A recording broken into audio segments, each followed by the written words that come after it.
Hi, welcome to Huepy-B-Outdoors. Today I'm at the junction of the Susquehanna River and the Juniata River, but it's also the junction of four canal branches. One of the canal branches is the Susquehanna branch, and we had done an earlier video on the Susquehanna/Tidewater. And Tidewater is the Maryland part of the canal. The Susquehanna is the Pennsylvania side of the canal. It starts in Wrightsville and ends in Havre de Grace. Now here's a little more of the story. The bridge in the background is Clark's Ferry Bridge. This is the Susquehanna, and the mountain right there, the Appalachian Trail, actually goes across it. The Appalachian Trail actually goes across this bridge and up 15 a little bit, and then there's a couple switchbacks up here on the mountain, and that is the Appalachian Trail. Anyway, this is the Susquehanna River, and downstream of the river, right here is the junction. This is where the Juniata flows into the Susquehanna. The east and the west branches of the Susquehanna are further up north around Sunbury, and then it's all flowing south down into the head of the Chesapeake and comes out right at Havre de Grace. But right here is also the junction of four canal branches. The first Clark's Ferry Bridge was part of the mainline Pennsylvania Canal built in 1828. Mules walked on a cantilevered walkway outside the structure and towed canal boats across the river. A dam below the bridge created a calm surface for those boats.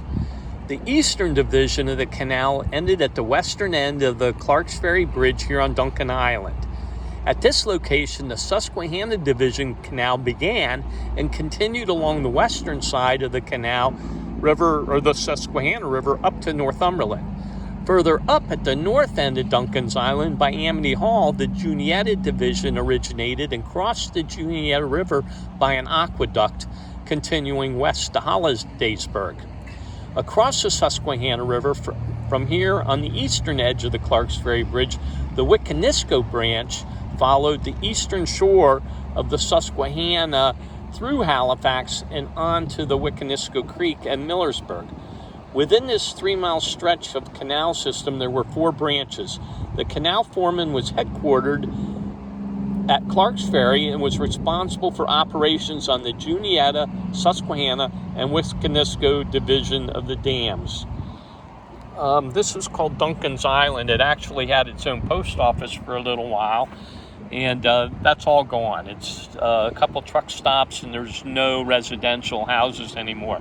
But here's a picture of the old lock house, and right in here is the lock and the gates. Another picture of one of the canal boats. I'm not sure what this overhead structure is. That kind of interests me. And then here's another picture of the Clark's Ferry Bridge. Was a covered bridge, and then the boats were towed below the bridge while the horses or mules walked along a cantilevered walkway here and pulled the boats. And then a dam down here is what kept the flat surface of water so the canal boats could get through. And right here is a picture of a little dam that was creating a flat surface upstream here for the boats. Very interesting. There's the Huepy-B vehicle or adventure vehicle behind me, and I wanted to thank you for joining me. I like to